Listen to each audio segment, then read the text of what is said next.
thời gian đến tham dự buổi hội thảo tư vấn định cư Bồ Đào Nha và quỹ đầu tư LIG2 Nest ngày hôm nay. Và thay mặt cho ban tổ chức chương trình, Hồng Hạnh sẽ được gửi đến tất cả quý vị lời chào buổi sáng cũng như lời chúc sức khỏe, lời chào trân trọng.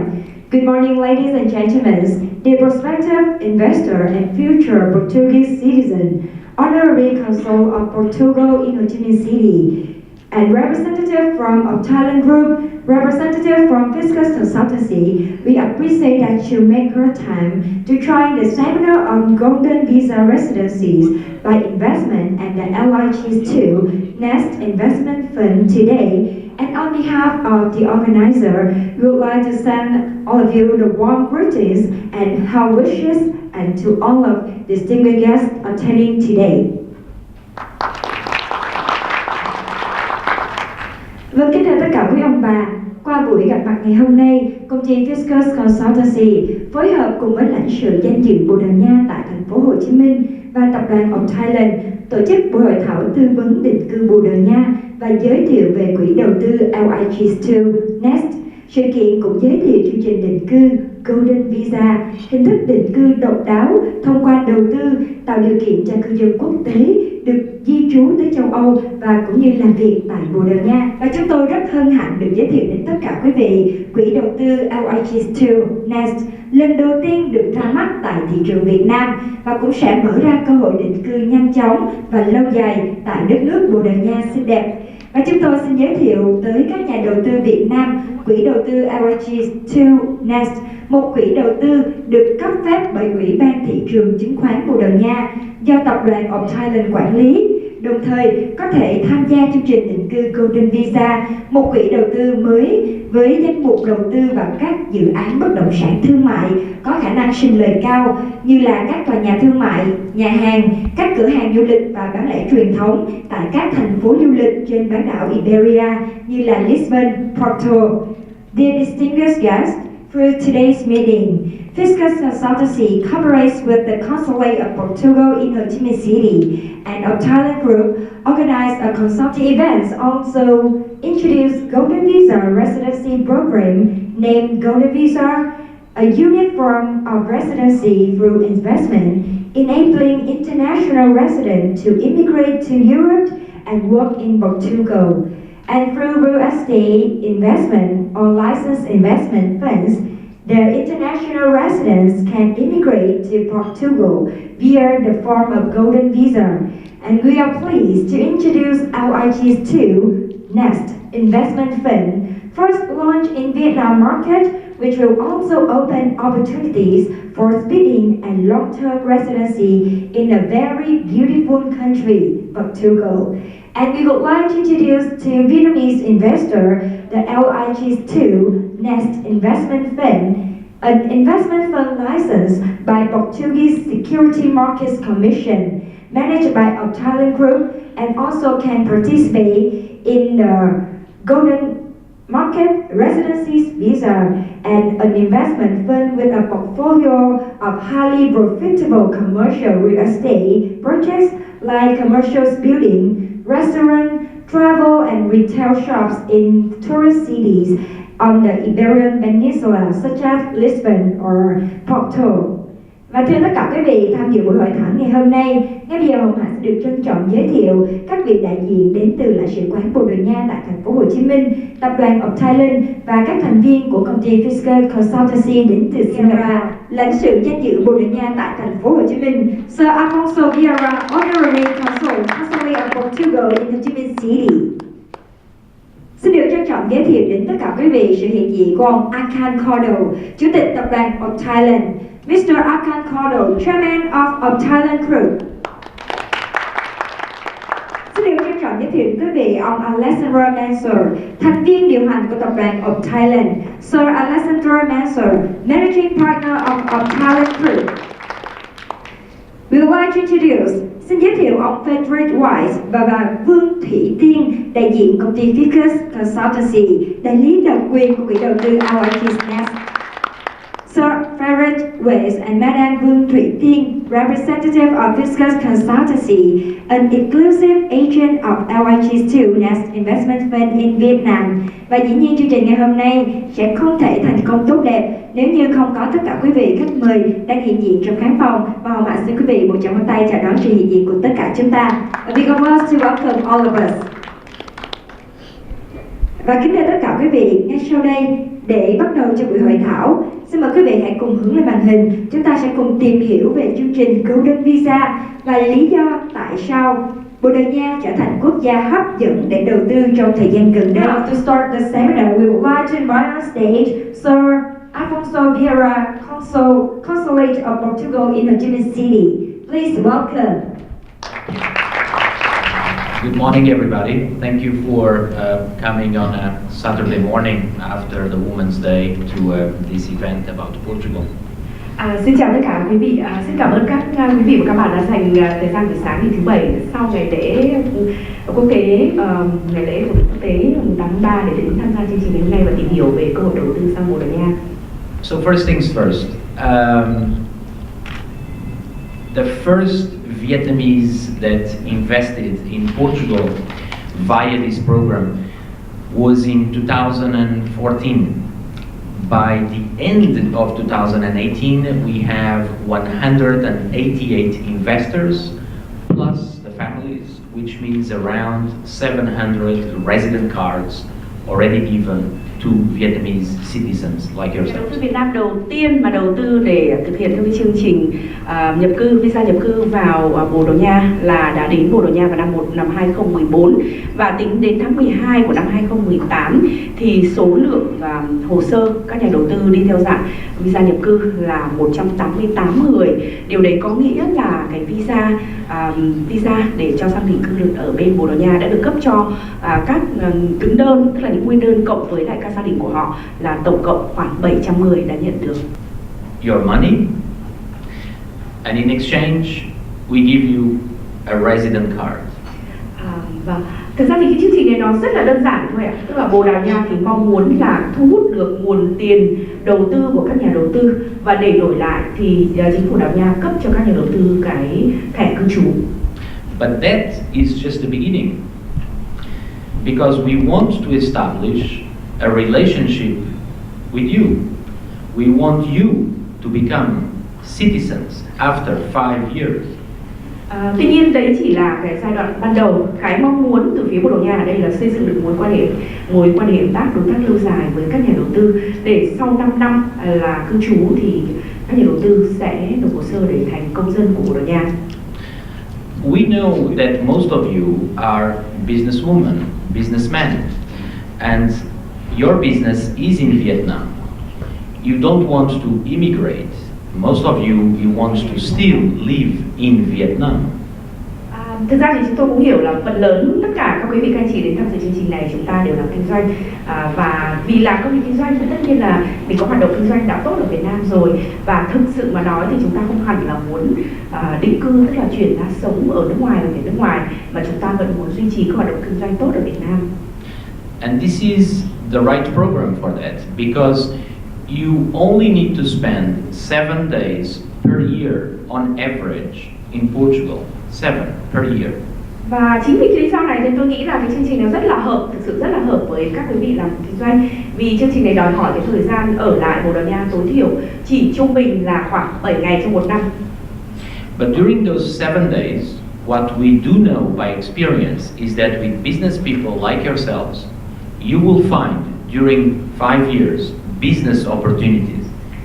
Tuy nhiên là kinh nghiệm cũng cho thấy là bởi vì thông thường thì các nhà đầu tư cũng chính là những người làm kinh doanh và vì vậy cho nên là dù là chỉ là mỗi năm yêu cầu tối thiểu là 7 ngày nhưng mà thường thì là chúng ta làm kinh doanh chúng ta cũng sẽ phát hiện ra các cơ hội kinh doanh và thông thường sau 5 năm là đều tìm ra được các cơ hội kinh doanh kết nối Việt Nam và Bồ Đào Nha. So, you invest, you buy property, or you invest in a fund like this one that buys property. We give you a resident card, so now we have a relationship. You are almost citizens, but you are not yet citizens. So for 5 years, you travel 7 days per year on average to Portugal. như vậy.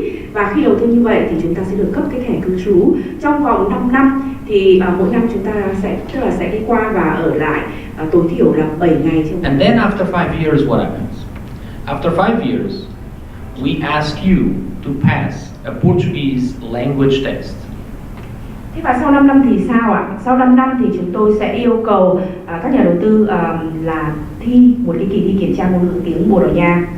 But the language test is A2 level. Về cái trình độ yêu cầu ở đây là trình độ A2. A2 level, as you probably know, it's actually quite easy to achieve. Thực ra thì có lẽ là chúng ta cũng biết về cái chuẩn của hệ thống châu Âu rồi. A2 là hệ thống gọi là sơ cao cấp đấy, tức là sơ theo kiểu cầm sơ cấp và nó khá là dễ. So, you are in very good hands with this organizer, this company. You have experience in this market. You are in very good hands with the Portuguese company Optilon, who has this investment fund. Hiểu thị trường Việt Nam và phía gọi là đại diện cho quỹ phía bên Bồ Đào Nha, công ty Optilon cũng là một công ty rất là có uy tín. So let me focus only on the questions I received the most from Vietnamese about this book, okay? Thì xin phép được chia sẻ đây với các quý vị để cho nó tiết kiệm thời gian, tức là cái câu trả lời cho những câu hỏi mà tôi thường gặp nhất khi làm việc với các nhà đầu tư của Việt Nam. The first one is, what happens if I fail the language test? Câu thứ nhất là thế lỡ mà ta không thi được kỳ thi ngoại ngữ tiếng Bồ Đào Nha. What happens if I fail again? You do it again. Thi lại lần 2 vẫn chưa được thì thi lại lần nữa. And again, and again, and again. Tức là ở đây không giới hạn việc chúng ta thi lại để đạt cái chuẩn về ngôn ngữ. What we want is for you to pass the test once. We don't care how many times you failed before. Thực ra thì cái mấu chốt ở phía chính phủ Bồ Đào Nha là chính là những người đứng đơn là nhập cư thì phải đạt được cái chuẩn và thi đỗ. Còn trước đấy thi bao nhiêu lần không quan trọng. Another question. Do I have to attend Portuguese language classes? Câu thứ hai thế liệu bắt buộc là tôi phải đi học các cái lớp học chính thức về tiếng Bồ Đào Nha hay không? We don't care how you study. You can study at home, you can study online, you can go to Portugal and enroll in a university for 4 weeks and study, you can hire a Portuguese teacher in Vietnam. That's your business. We just want you to pass the test. Thực ra thì chúng tôi không quan tâm, đây là việc lựa chọn của các nhà đầu tư thôi. Ta có thể tự học ở nhà, có thể đăng ký học trực tuyến, có thể thuê một giáo viên người Bồ Đào Nha học ngay tại Việt Nam cho nó tiện lợi, hoặc là chúng ta đi sang Bồ Đào Nha và đăng ký một khóa học 1 tháng gì đó ở các trường đại học, các trường cao đẳng của Bồ Đào Nha. Không quan trọng, quan trọng là ta thi đỗ. Another question. United States has worldwide taxation. So if I get a resident card from United States, they also ask questions about my income and assets in Vietnam. What about Portugal? Một câu hỏi nữa là Hoa Kỳ thì có cái chính sách quản lý thuế đối với công dân cũng như là tức là những nhà đầu tư ở đây là trên toàn cầu. Có nghĩa là khi mà xem xét các chương trình đầu tư tương tự vào Hoa Kỳ thì thực ra chính phủ Hoa Kỳ sẽ hỏi việc mà các nhà đầu tư là kê khai các tài sản và vấn đề và thuế, và việc kê khai trả thuế của mình ở Việt Nam luôn. No. Thì câu hỏi với Bồ Đào Nha là có tương tự như vậy không? Và trả lời là không. We do not have worldwide taxation. We don't have it now. We will not have it in the future. That's not something in our minds. Your assets, your money in Vietnam, it's none of our business. Our business is to check what you have in Portugal and to tax you on the money you make in Portugal, not outside Portugal. Thực ra thì cái này tức là Bồ Đào Nha thì không có chính sách về quản lý thuế trên toàn cầu và cũng không phải là cái dự định sẽ làm trong tương lai. Cái chuyện là chúng ta, các nhà đầu tư có tài sản, có công việc kinh doanh và thu nhập ở bên ngoài Bồ Đào Nha không phải là mối quan tâm của chính phủ Bồ Đào Nha. Cái quan tâm của chính phủ là chúng tôi thu thuế trên tài sản chúng ta đầu tư ở Bồ Đào Nha hoặc là trên nguồn thu nhập mà chúng ta có được khi kinh doanh tại Bồ Đào Nha. When I get the resident cards, Portuguese resident card, can I live in Portugal? Can I work in Portugal? Yes, you can. Câu tiếp theo là nếu như mà chúng ta có cái thẻ cư trú này rồi thì liệu có thể sống và làm việc tại Bồ Đào Nha không? Có, câu trả lời là có. You can live, you can work, you can start your own business. You can even live in another Schengen area country. Families that have the resident card, about 22, 23 are actually living, they relocated permanently to Portugal and their children are going to Portuguese schools. Thực ra thì trong gọi là 188 những người đầu tư, những nhà đầu tư mà đã có được cấp thẻ cư trú sang Bồ Đào Nha đó, thì có đâu có khoảng 22-23 người, tức là cùng với gia đình và con cái của mình đã chuyển sang Bồ Đào Nha sinh sống, và trẻ con và con cái các gia đình đó hiện đã đi học ở bên Bồ Đào Nha.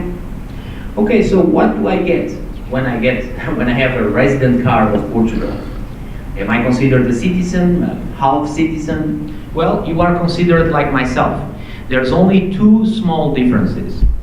Thực ra thì các anh chị có thẻ cư trú thì cũng sẽ giống như tôi là công dân thôi, chỉ có hai sự khác biệt thôi.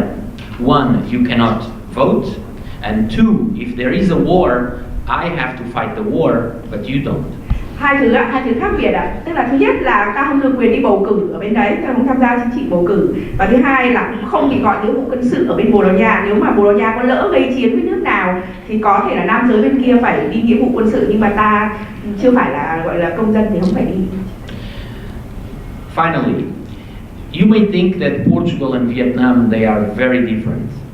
You may think that the Vietnamese society is very different from the Portuguese. Cũng có thể là chúng ta sẽ băn khoăn là Việt Nam với Bồ Đào Nha có khi rất là khác nhau, có thể là về mặt xã hội Việt Nam khác xa so với xã hội bên Bồ Đào Nha. But that is not correct. I feel very much at home in Vietnam, and Vietnamese feel very much at home in Portugal. Nhưng mà thực ra thì điều này không đúng đâu ạ. Lấy từ kinh nghiệm cá nhân tôi sống và làm việc ở Việt Nam thì tôi cảm thấy giống như là ở nhà mình, và những người Việt Nam khi sang sống và làm việc ở Bồ Đào Nha thì cũng cảm thấy rất là gần gũi giống như ở nhà. In football, you are champions of Southeast Asia. We are champions of Europe. You like to eat fish, you like to eat rice. Inside of the European Union, the 28 countries, the country that consumes the most fish and the most rice per person is Portugal. Ở Việt Nam thì chúng ta thích ăn cá và tất nhiên là chúng ta ăn cơm, đúng không ạ? Bữa hàng ngày là ăn cơm. Thế và trong 28 nước thuộc Liên minh châu Âu thì nước đứng đầu về tỷ lệ tiêu thụ cá và gạo tính theo đầu người chính là Bồ Đào Nha. You are family oriented.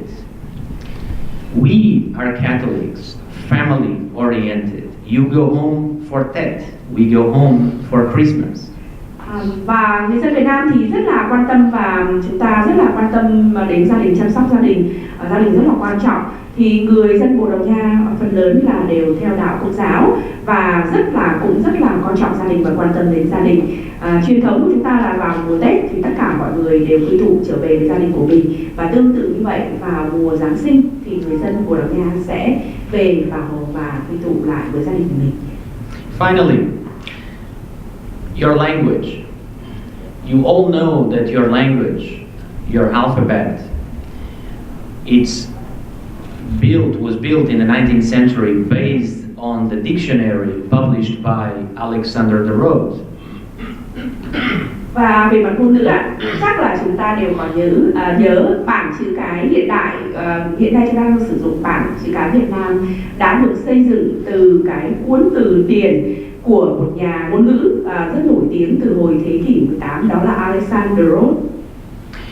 That dictionary is a dictionary of Vietnamese and can anyone tell me? Và cái từ điển đó các quý vị có đoán được không ạ? Đó là từ điển tiếng Việt và tiếng gì ạ? It's Vietnamese Portuguese. Đó là từ điển tiếng Việt Nam Bồ Đào Nha. Yes, that's the dictionary. Vietnamese Portuguese. Đúng ạ. Chính xác là bản chữ cái tiếng Việt là được xây dựng dựa trên cái cuốn từ điển tiếng Việt Nam Bồ Đào Nha đầu tiên. So our countries are actually very, very close. Finally, and that's the last one, also one of the reasons Vietnamese, they feel very comfortable in Portugal, it's because we are short as you are. Vâng, như vậy tức là chúng ta gần gũi hơn rất nhiều, hai quốc gia chúng ta gần gũi hơn rất nhiều so với ta tưởng. Và còn có một cái điểm nữa khá là hài hước và thú vị là chúng ta, tức là người Việt Nam cảm thấy rất là gần gũi và dễ chịu khi sống ở Bồ Đào Nha, là thực ra về mặt chiều cao chúng ta khá tương đồng, tức là người Bồ Đào Nha không quá cao và chiều cao khá tương đồng so với người Việt Nam. Yeah, Monique, thank you so much. Xin cảm ơn tất cả các chị em. Thank you, Sir Alfonso for your interesting and valuable information. Cảm ơn ông Alfonso. Vâng, kính thưa tất cả quý vị, vừa rồi chúng ta vừa được lắng nghe những chia sẻ Hoàng nghĩ là rất thú vị cũng như là rất là gần gũi với chúng ta, đúng không ạ? Từ ngài lãnh sự danh dự của lãnh sự Bồ Đào Nha tại thành phố Hồ Chí Minh. Và tiếp nối thì Hồng Hạnh sẽ được mời quý vị chúng ta sẽ đến với những chia sẻ tìm hiểu về chương trình Golden Visa và lý do tại sao Bồ Đào Nha lại hấp dẫn như thế. Và đến giờ phút này đây thì chắc hẳn là các anh chị, các ông bà cũng đã có những hiểu biết nhất định về chương trình Golden Visa của chúng tôi. Tuy nhiên, để tham gia chương trình định cư thông qua Golden Visa, việc đầu tư vào các quỹ đầu tư là một kênh đầu tư khá là đơn giản và hiệu quả và cũng như là rất hấp dẫn. Để hiểu rõ hơn về hình thức đầu tư này, ngay bây giờ sẽ được trân trọng kính mời lên sân khấu ông Alexander Manser, thành viên điều hành của tập đoàn of Thailand, giới thiệu đến tất cả quý vị về quỹ đầu tư LIG2 và Nest. Ladies and gentlemen, till the moment, I strongly believe that you all understand the Golden Visa program, and however, to participate in the residency program through Golden Visa, investing in investment funds is another simple, effective, and extremely attractive channel. To better understand this type of investment, I would like to invite on stage Sir Alexander Manser, Managing Partner at Thailand Group, who will introduce to you LIG2 Nest Investment Fund. Please welcome. Country which I cherish very much. Amazing food, amazing people. So thanks for welcoming me this morning. Vâng, xin chào tất cả các quý vị và các bạn. Tôi rất là vui lại được quay trở lại lần này với Việt Nam, một đất nước rất là xinh đẹp và tôi cũng rất là yêu quý. Tại vì là ở đây thì đồ ăn thì rất là ngon, đất nước cũng rất là xinh đẹp và con người thì rất là thân thiện và hiếu khách. Xin được cảm ơn các bạn đã dành thời gian đến tham dự chương trình ngày hôm nay. So to put things in perspective, I need you to know something about me. 4 years ago, I was actually sitting in a chair just like yourselves. As a matter of fact, I am not Portuguese, I'm French. And I immigrated to Portugal 4 years ago. Và tất nhiên là để cho chúng ta có thể liên hệ và cảm thấy gần gũi hơn, cũng xin chia sẻ một chút về cá nhân tôi ạ. Thực ra thì cách đây 4 năm tôi đang ở vị trí cũng rất là giống và rất là các quý vị và các bạn ở đây. Cách đây 4 năm đang ngồi trong những cái căn phòng để theo dõi các chương trình về định cư sang Bồ Đào Nha như này. Thì tôi không phải là người Bồ Đào Nha. Thực ra tôi chỉ chuyển sang Bồ Đào Nha cách đây có 4 năm thôi. Tôi là công dân Pháp. And I am just 1 year away from citizenship. Và như vậy thì có nghĩa là tôi chỉ còn cách 1 năm để có thể gọi là bắt đầu cái chương trình là xin được làm công dân chính thức của Bồ Đào Nha. And I did fail the test. Và nói thật luôn là thi tiếng là có trượt đấy. But it's okay because, as our dear consul said, we can take it as many times as we want, and sooner or later it will work out, so it's fine. Thì nói chung là cũng nhưng mà nói chung là có lỡ trượt tiếng thì cái kỳ thi tiếng cũng không sao, bởi vì như là ông tổng lãnh sự danh dự Alfonso đã nói là trượt thì ta thi lại, nó không có vấn đề gì ạ, thi lại bao nhiêu lần cũng được, miễn là cuối cùng đỗ. So now I am the founder of DInh Group, and we are also lucky enough to have our amazing chairman that made the trip with me to Vietnam. So I'm going to present the company, and I will invite Akan Kodan on stage in a few minutes. Và lần này thì bây giờ thì tôi là người đồng sáng lập ra công ty Optimum, và lần này cũng rất là vinh dự khi sang Việt Nam thì có ông chủ tịch của công ty cũng đi cùng với tôi sang Việt Nam lần này, và chút nữa thì ông sẽ mời ông chủ tịch Akan sẽ có lên chia sẻ với các quý vị đôi điều. Tôi thì sẽ có cái phần giới thiệu tổng quan về công ty. So DInh Korea is a very established company in Europe, and in Portugal in just 4 years we have put together a team of very experienced professionals. We're actually a team of 80 people from 15 different countries. Và công ty Optimum hiện nay đã là một công ty được thành lập và hoạt động rất là tốt ở châu Âu và ở Bồ Đào Nha. So với tuổi đời của mình là 4 năm, trong vòng 4 năm chúng tôi đã xây dựng được một đội ngũ mạnh gồm 80 các chuyên gia trong các lĩnh vực khác nhau, và 80 chuyên gia này đến từ 15 nước khác nhau. And because a lot of our investors wanted to have the Golden Visa, but also to have a good investment that was diversified, this is the reason we decided to put together those investment funds. Thực ra thì do là các nhà đầu tư mà chúng tôi phục vụ thì một mặt người ta muốn có được cái Golden Visa vàng để định cư sang Bồ Đào Nha, mặt khác người ta cũng muốn đầu tư hiệu quả và có được một cái danh mục đầu tư đa dạng. Chính vì vậy mà chúng tôi đã quyết định là thành lập một cái quỹ về quản lý đầu tư để chuyên đầu tư cho các nhà đầu tư. So we decided to combine all of our experiences and all of the investments that we've made into the last few years, combine them into a fund and try to put together a straightforward and cost-effective golden visa package. Thế thì cái mà chúng tôi đã làm là gì ạ? Trong 2 năm trở lại đây thì chúng tôi đã tập hợp lại một mặt là tất cả các kinh nghiệm về quản lý của đội ngũ chuyên gia của công ty, và mặt thứ hai là tập hợp lại các cái tài sản mà đã đầu tư trở thành một cái quỹ đầu tư, và sau đó thì đóng gói nó lại thành một cái sản phẩm đầu tư qua quỹ, và sản phẩm đó là phù hợp để thực hiện cái chương trình Golden Visa sang Bồ Đào Nha. So before we go into the details of League 2 Nest, I want to go back just one step. Can we go to the next slide, please? Trước khi mà chuyển sang nói về câu chuyện đầu tư thông qua quỹ League 2 và Nest, League 2 Nest thì xin phép được trở lại một cái slide để giới thiệu chung về đội ngũ quản lý. To bring some additional credibility and expertise on top of all of that Optilon Crea Group track record, we also wanted to bring other third parties, very established companies, to bring experience in auditing. So we are using, for instance, BDO, which is one of the largest auditing companies in the world. Thực ra là mặc dù là bản thân công ty là Optilon Crea là đã hoạt động rất là tốt, nhưng mà chúng tôi cũng muốn tăng thêm uy tín cũng như là về mặt chuyên môn và kinh nghiệm của công ty, và đã hợp tác hợp tác với những cái tên tuổi lớn, các công ty lớn trong các lĩnh vực khác nhau. Ví dụ như là về vấn đề kiểm toán thì chúng tôi có một đơn vị kiểm toán là BDN Associados, là một trong các công ty kiểm toán lớn hàng đầu trên thế giới. Also, to serve your legal interest and help you in the legal process of applying to the fund, we are using PLMG, who is the most established legal firm in Portugal. Và về vấn đề cố vấn việc đầu tư vào quỹ, chúng tôi đã hợp tác với một trong những cái hãng luật có uy tín nhất hiện nay ở Bồ Đào Nha là PLMG. And we have also added another layer of security, which is an asset manager with links. And if we go to the next slide, you will see that they have an extensive track record in managing assets. Và để tăng thêm cái độ rất có uy tín, và cái danh mục hiện nay mà công ty này đang quản lý, danh mục đầu tư là rất là lớn.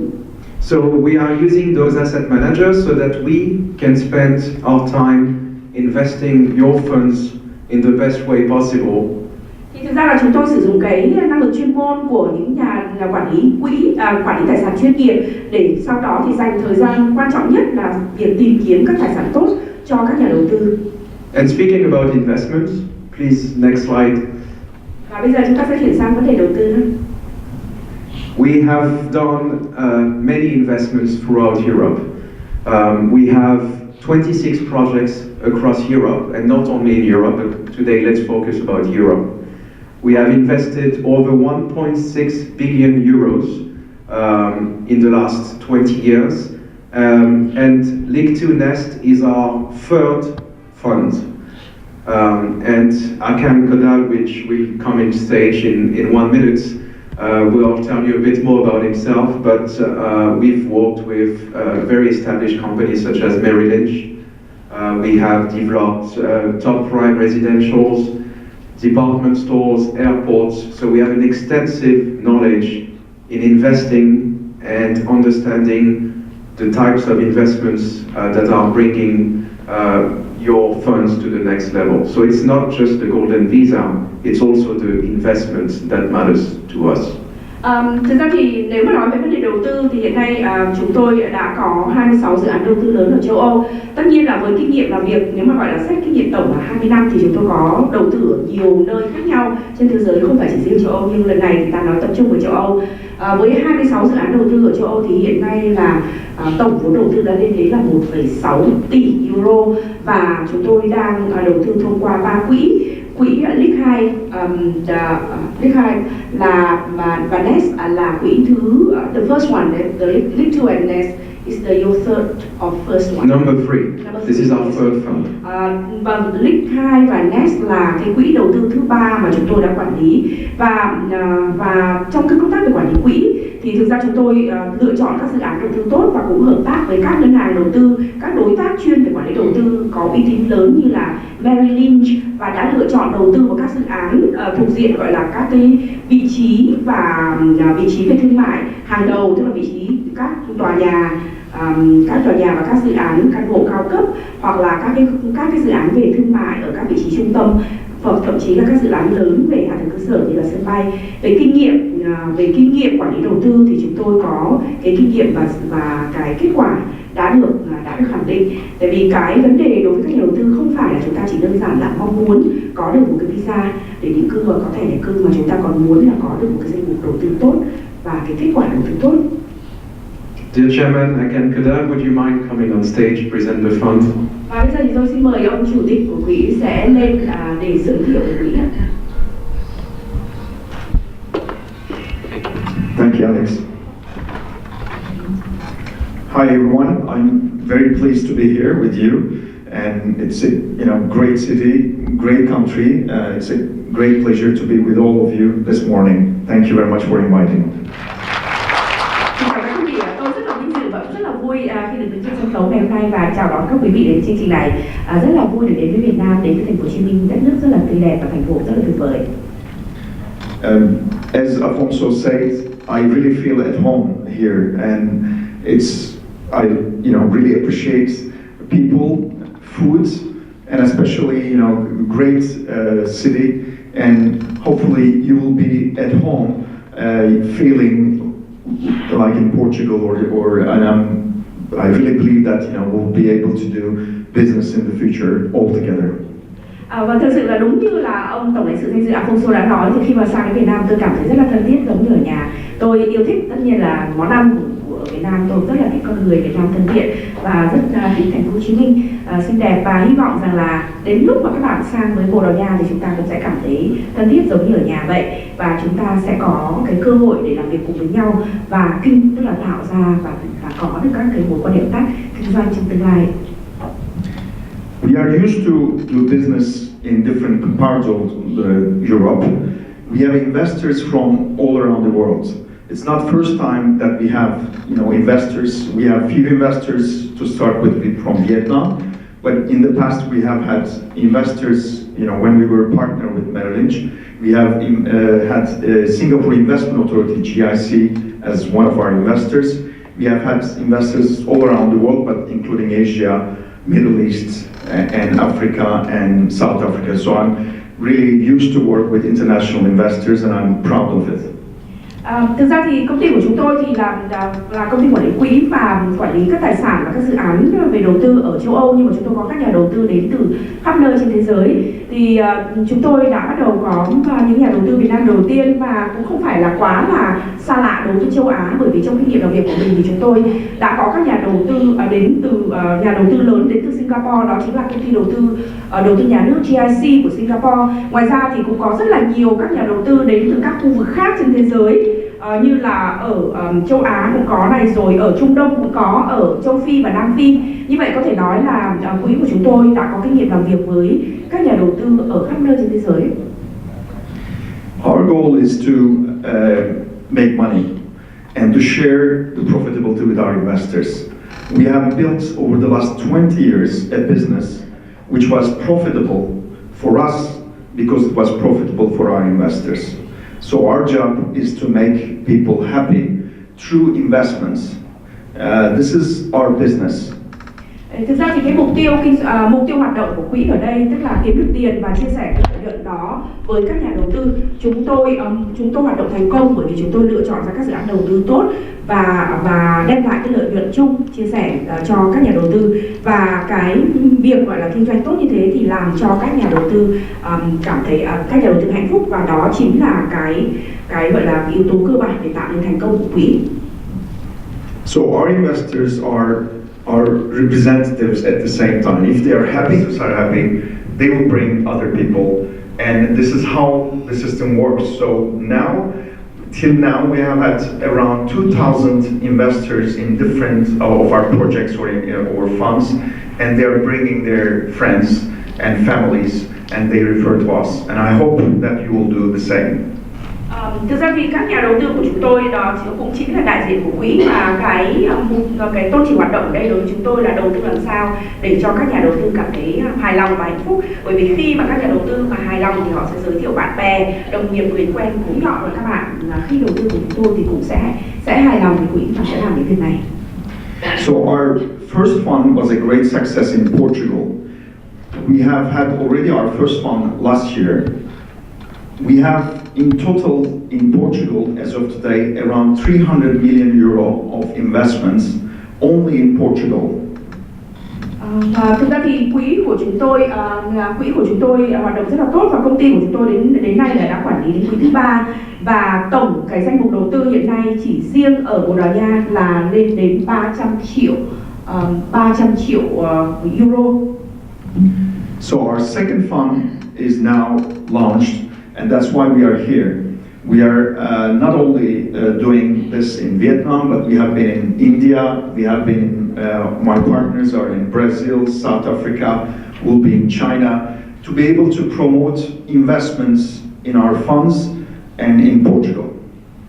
Và bây giờ thì chúng tôi rất là vui khi mà lại bắt đầu mở cái quỹ thứ 2, và hiện nay thì chúng tôi đang trong chương trình để tìm kiếm các nhà đầu tư cho quỹ này. Hiện nay thì tôi đang làm việc sang làm việc ở Việt Nam, và các đồng nghiệp thì đang đi các thị trường lớn, ví dụ như Ấn Độ, Brazil hay là Nam Phi, và sắp tới thì chúng tôi cũng sẽ có cái chương trình giới thiệu quỹ đến với thị trường Trung Quốc. So we know that earning money, it's not easy. So it's very precious to all of us, and we know the value of our investors' capital. So our aim is not just to protect, to make sure that this money earns money, but it's really gets good returns, because we know that it's not easy to be able to accumulate wealth in the world, and it's it's precious for all of us. Chúng tôi cũng hoàn toàn hiểu là đồng tiền của nhà đầu tư là rất là quý, vốn và đồng tiền của nhà đầu tư là quý, và việc kiếm tiền không phải dễ dàng. Vì vậy cho nên là khi mà đầu tư thay mặt, khi mà đến quỹ quản lý đầu tư thay mặt cho các nhà đầu tư thực hiện các cái dự án, thì chúng tôi quan tâm đến việc làm sao một là đảm bảo an toàn cho cái vốn đầu tư của các nhà đầu tư, và thứ hai là cái nguồn đầu tư, cái tiền bỏ vào đầu tư thì phải đem lại cái lợi nhuận, mong muốn được cái lợi nhuận tốt cho các nhà đầu tư vào quỹ. So this time, our second fund will be investing in prime commercial retail assets in Lisbon, Porto, but also in Valencia and Madrid, in Iberia, but especially in prime locations where the commercial assets will be yielding, close to 5 to 10% return per annum. Kỳ này thì cái quỹ mà chúng tôi đang quảng bá là quỹ sẽ đầu tư vào các bất động sản thương mại và bán lẻ nằm ở các vị trí trung tâm ở các đô thị lớn ở bán đảo Iberia. Thì cái quỹ sẽ tập trung vào lựa chọn các dự án về phát triển bất động sản thương mại bán lẻ ở các thành phố lớn của Bồ Đào Nha như là Lisbon và Porto, cũng như là hai thành phố nữa là Valencia và Madrid. So these assets are located in the best locations, and they will be generating cash flow. So it's not just having a capital preservation, but it's getting yearly income in your returns. So our target return will be 10% euro return per annum for 6 years. Thực ra thì các bất động sản được lựa chọn cho cái quỹ đầu tư lần này đó là các bất động sản về thương mại và bán lẻ ở các vị trí trung tâm và các thành phố đô thị lớn nhất ở vùng bán đảo Iberia. Thì vì vậy cho nên là cái thời gian hoạt động của quỹ và đầu tư là đến 6 năm, và chúng tôi hướng đến cái mục tiêu là đạt được cái mức lợi nhuận mong muốn cho các nhà đầu tư là từ 5 cho đến 10% trên khoản đầu tư của mình mỗi năm. Tức là cái này cái đầu tư lần này chúng ta hướng đến là có cái tỷ suất lợi nhuận cao, và cái mong muốn ở đây nữa là bảo vệ tốt cái khoản đầu tư ban đầu của các nhà đầu tư. So these assets are in prime touristic locations where everybody comes and take a picture. So Lisbon, Porto, they are all in getting a lot of tourists, and attraction. So there are a lot of turnovers in these streets. So and people come and shop. So some of the assets have tenants like Starbucks. Thực ra các bất động sản thương mại và bán lẻ của chúng ta lựa chọn ở đây chính là các cái bất động sản nằm ở các vị trí rất trung tâm ở các thành phố lớn như là Lisbon và Porto, ở các khu vực mà thường là khách du lịch sẽ đến tham quan và chụp hình nổi tiếng, chụp ảnh. Thì ở đây các cái bất động sản này sẽ tạo ra cái dòng tiền rất là tốt và có gọi là cho thuê để kinh doanh bán lẻ chẳng hạn. Với các thương hiệu lớn, một số bất động sản đã hướng đến, có bất động sản đã đang cho Starbucks thuê. So, and in fact, we are investing in best locations with cash yielding assets, and these properties are the best properties you can find. And we have gathered this portfolio of investment for the last, as Alex was saying, for the last 3 years. And this is the best you can find in the country. Thực ra thì cái lần này quỹ đang đầu tư vào các vị trí, tức các bất động sản ở vị trí tốt nhất, và đây là các bất động sản thương mại có thể tạo ra dòng tiền tốt nhất. Như thế cái danh mục đầu tư này là danh mục chúng tôi đã lựa chọn trong 3 năm vừa qua và có thể tự hào mà nói rằng đây là cái danh mục về đầu tư tốt nhất hiện nay trên thị trường. Anyone has been in Lisbon before, in Portugal? Không biết ở đây có anh chị nào và quý vị nào đã từng sang Lisbon, Bồ Đào Nha chưa ạ? Okay, Alfonso. Anyone has been in Paris Thế before? Paris thì sao ạ? Paris thì chắc nhiều hơn. Okay, so you know Eiffel Tower, no? Nếu Paris là chắc chắn là biết tháp Eiffel rồi đúng không ạ?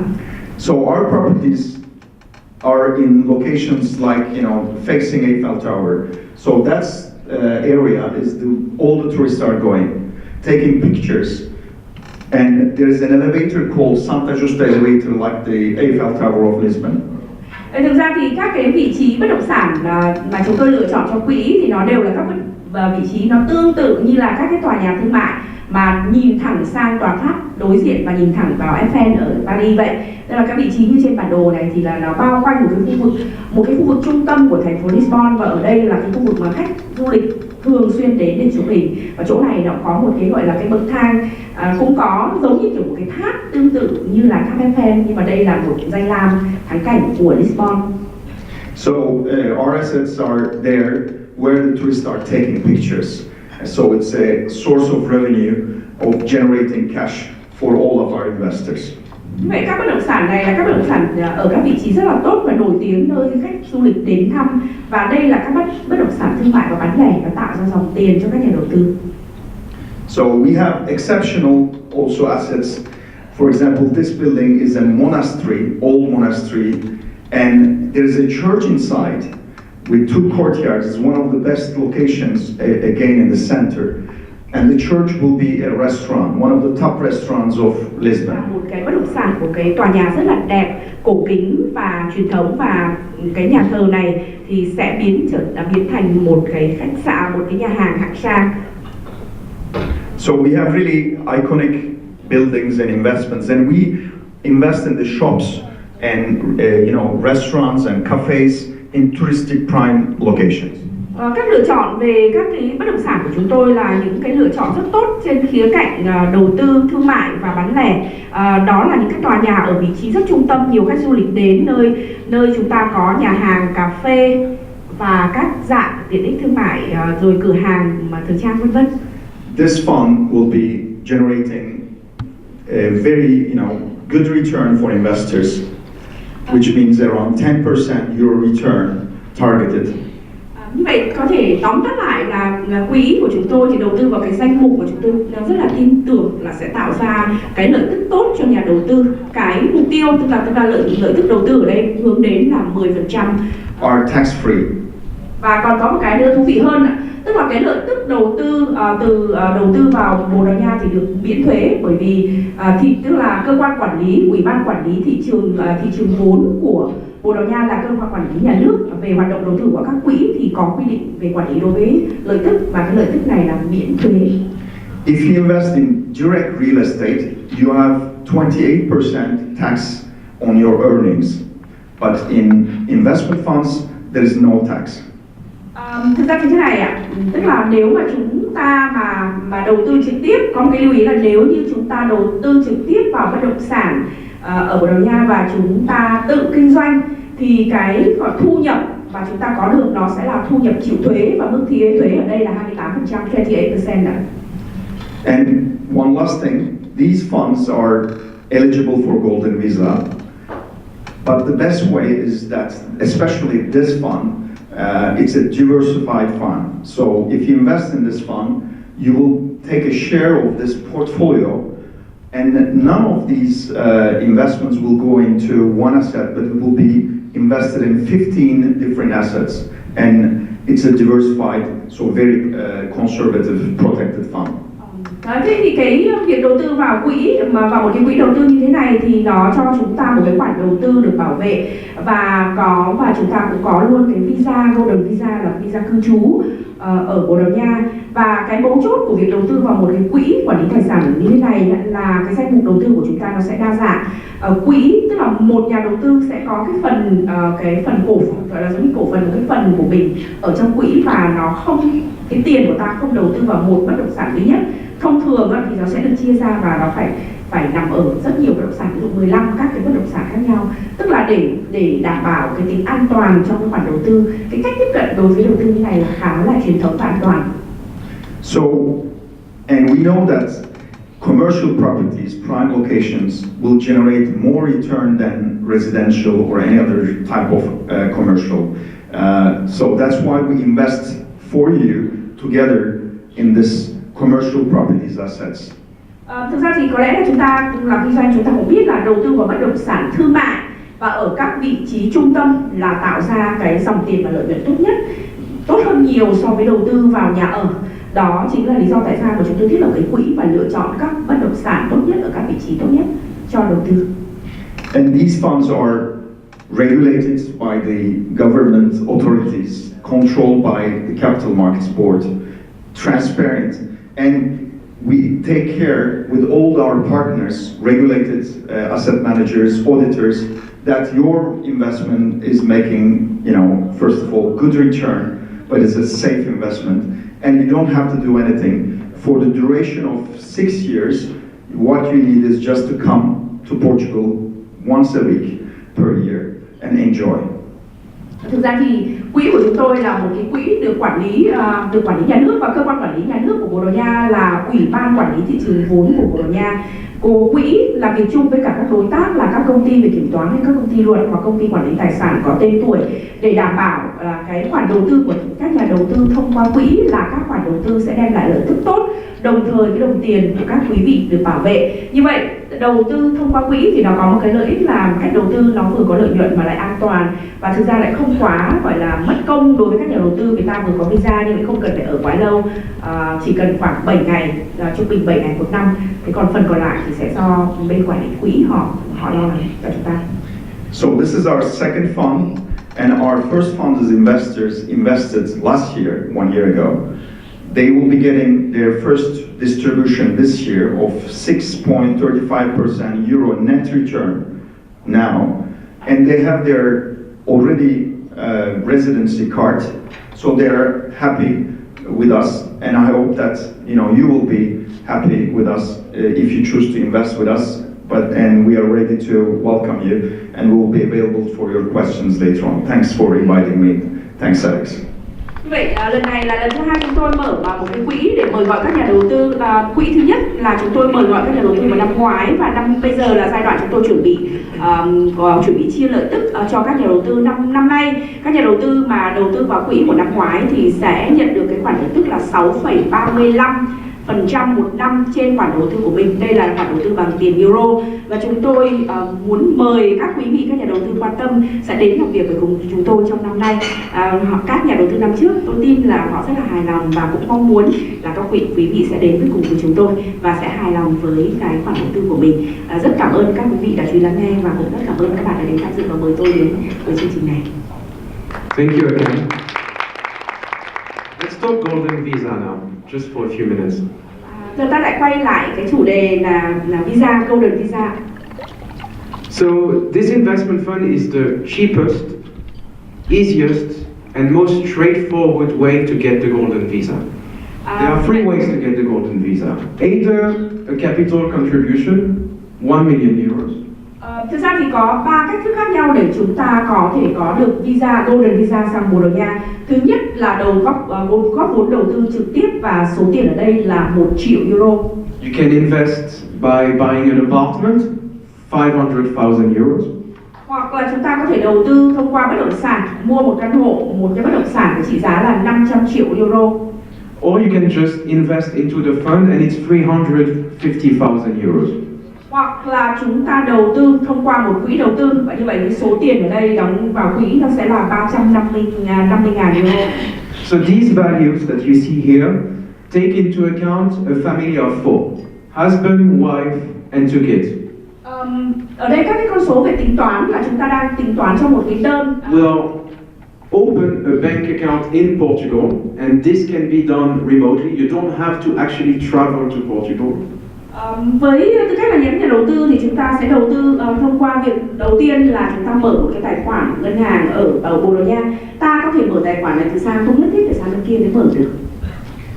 Using the regulated ISIN numbers, once the money is in your bank account in Portugal, the banker can directly invest into the fund.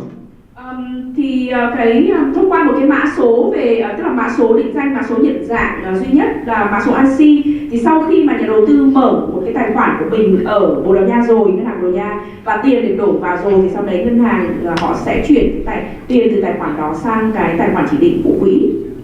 You will receive a piece of paper saying, I as an investor have subscribed to this fund, and on top of it, on your online banking, you will see the investments, so very transparent. Và nhà đầu tư chúng ta sẽ nhận được một cái giấy chứng nhận đầu tư, tức là nhà đầu tư là tôi đã đầu tư vào quỹ, và trên cái bảng kê giao dịch ngân hàng của ngân hàng ở bên Bồ Đào Nha sẽ có xuất hiện cái dòng kê ở đây giao dịch là đầu tư vào tài sản. And that's typically when you will, for the first time, come to Portugal. We have a team which will take care of you. Our counsel will help you in the process to make sure that everything is done perfectly, and you only need to stay 48 hours in Portugal. You can stay more, most people want to stay more, but 48 hours is the minimum. Thực ra là sau đó thì là chúng ta đến cái lúc là sẽ phải sang Bồ Đào Nha thực tế rồi, và thông thường thì cái quy trình tức là cái thủ tục ra này nó khá là đơn giản. Ở đây chúng tôi có đội ngũ sẽ hỗ trợ cho tất cả các đầu tư, và tổng lãnh sự cũng sẽ là người hỗ trợ cho chúng ta trong cái vấn đề về giấy tờ hồ sơ. Các nhà đầu tư lúc đó sang Bồ Đào Nha thì tối thiểu còn ở lại là 2 ngày 48 tiếng, nhưng mà tất nhiên đấy là yêu cầu tối thiểu lần đầu. Còn phần lớn các nhà đầu tư khi họ sang thì họ cũng sẽ dành thời gian ở lại lâu hơn. You will submit your immigration application, show the piece of paper. The immigration agent will then go on the government capital markets board, check the fund, and that's it. Thì lúc này chúng ta sẽ nộp hồ sơ vào cái gọi là cái thường sẽ là các cái công ty chuyên về dịch vụ di trú. Chúng ta đưa cái giấy chứng nhận về đầu tư mà bên ngân hàng họ gửi cho chúng ta đó, để cho cái cơ quan chuyên về dịch vụ di trú họ sẽ đến làm việc thủ tục ở đây là kiểm tra với ủy ban quản lý thị trường vốn của Bồ Đào Nha, tức đây là cơ quan quản lý nhà nước, để kiểm tra xem cái khoản đầu tư ấy đúng là đã được đầu tư vào quỹ hay chưa. Và sau khi đã xác nhận được là xong, là coi như cái quy trình về cái thủ tục đấy là xong ạ. For our first fund last year, on average, our investors, as long as they had all the paperwork, got their golden visa in less than 6 months. So very easy, very quick, very transparent, very straightforward. That's it. I hope you liked it. Đó là tất cả những gì mà tôi muốn chia sẻ, và hy vọng là chúng ta thích cái phương án này và hài lòng và có thể lựa chọn. Xin cảm ơn. Thank you. Thank you, Mr. Alex and Mr. Khan for your very detailed information. Vâng, và kính thưa tất cả quý vị, vừa rồi chúng ta vừa được nghe chia sẻ những thông tin rất là hữu ích, đúng không ạ? Còn ngay bây giờ thì Hồng Hạnh sẽ được phép mời quý vị chúng ta sẽ nghỉ giải lao trong ít phút và thưởng thức tiệc trà cũng như là thưởng thức cà phê tại khu vực chúng tôi bố trí ở phía cuối khán phòng, và chúng ta sẽ quay trở lại với phần tiếp theo của buổi thảo hôm nay trong ít phút. Xin cảm ơn quý vị.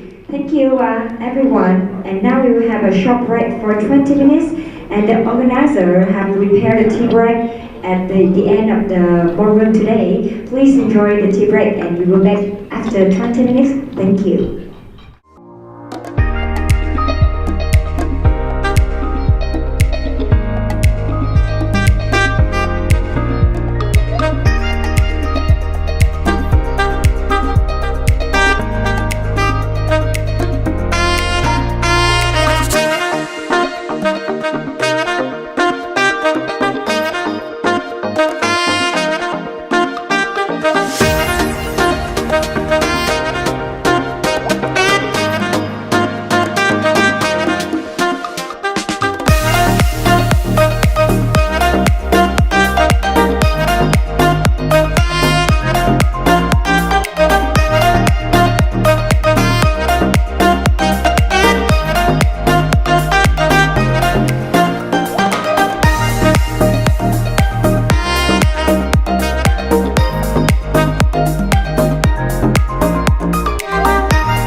Ở phần đầu tiên thì chúng ta đã được lắng nghe những thông tin rất là chi tiết về những cơ hội để định cư tại Bồ Đào Nha, và với những thông tin vừa rồi, Hồng Hạnh nghĩ là quý vị sẽ còn rất nhiều những thắc mắc liên quan đến những vấn đề về Golden Visa, và ngay bây giờ sẽ là thời gian để cho tất cả quý vị có thể trao đổi và cùng với các chuyên gia của chúng tôi giải đáp tất cả các thắc mắc mà các nhà đầu tư còn băn khoăn về chương trình Golden Visa cũng như là quỹ đầu tư Nest. Và ngay bây giờ thì ông Hạnh xin được phép mời các anh chị chúng ta, nếu như có bất cứ câu hỏi nào hoặc là thắc mắc liên quan đến chương trình, quý vị có thể giơ tay vào, ông Hạnh sẽ truyền micro đến để quý vị có thể đặt câu hỏi cùng với các vị đại diện của chúng tôi. So now we will start the Q&A session so that we can go further more in understanding about the Golden Visa and also the League 2 and Nest investment funds. So please raise your hands if you have any questions. Yeah. Hồng Hạnh xin mời anh ạ. Should we go? Yeah. Hi.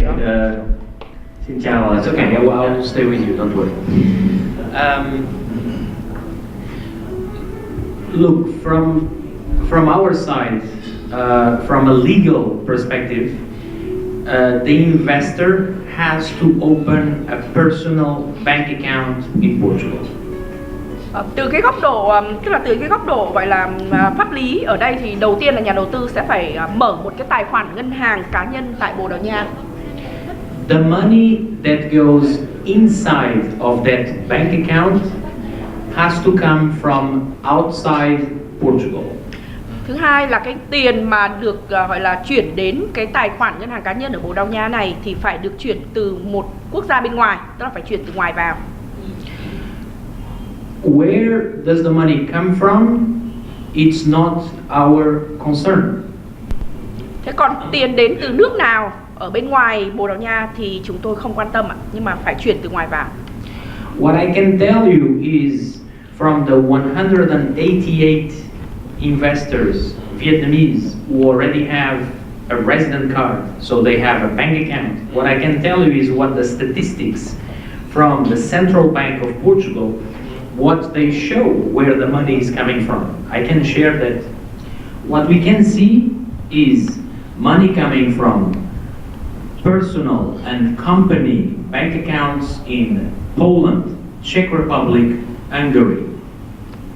Thì tiền thấy vào các tài khoản cá nhân này thì không được chuyển hoặc là từ tài khoản cá nhân nước ngoài.